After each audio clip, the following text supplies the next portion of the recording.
લોકસભા સામાન્ય ચૂંટણી 2024 અનુલક્ષીને જીએનએફસી ગેસ્ટ હાઉસ ખાતે સમીક્ષા બેઠક યોજાઈ.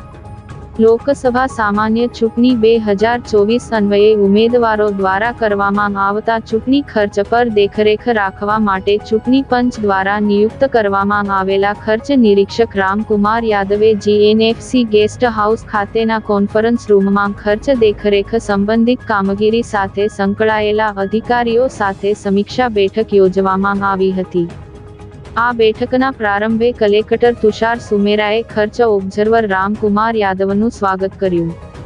ખર્ચ નિરીક્ષક રામકુમાર યાદવે ખર્ચ દેખરેખ માટે નિયુક્ત કરવામાં આવેલા અધિકારીઓ, કર્મચારીઓ અને તેમને આપવામાં આવેલી તાલીમો, રાજકીય પક્ષો, બેંક પ્રતિનિધિઓ, પ્રિન્ટિંગ પ્રેસ માલિકો વગેરે સાથે થયેલી બેઠકો, 1950 હેલ્પલાઇન પર આવેલી આચારસંહિતા ભંગની ફરિયાદો અને તેના નિવારણ અર્થે કરવામાં આવેલી કામગીરી, એફએસટી, એસએસટી, બીએસટી, બીવીટી ટીમો, જપ્ત કરાયેલા દારૂ સહિતના ગેરકાયદેસર સામાનની માહિતી, તમામ વિધાનસભા મતવિસ્તારોમાં થઈ રહેલ ખર્ચ નિરીક્ષણની કામગીરીની સંબંધિત મદદનીશ ખર્ચ નિરીક્ષકો પાસેથી માહિતી મેળવી જરૂરી સૂચનો કર્યા.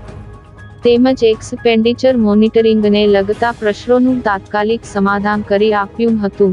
યોજાયેલ સમીક્ષા બેઠકમાં જિલ્લા કલેક્ટર તુષાર સુમેરા, જિલ્લા પોલીસ વડા, નાયબ જિલ્લા ચૂંટણી અધિકારી એસએમ ગાંગુલી તથા એક્સપેન્ડિચર મોનિટરિંગ સેલના વિવિધ વિધાનસભા મત વિસ્તારના નિમાયેલ નોડલો ઓફિસરો સહિત ખર્ચ નિરીક્ષણની કામગીરી સાથે સંકળાયેલા અધિકારીઓ અને ચૂંટણી શાખાના કર્મચારીઓ ઉપસ્થિત રહ્યા હતા.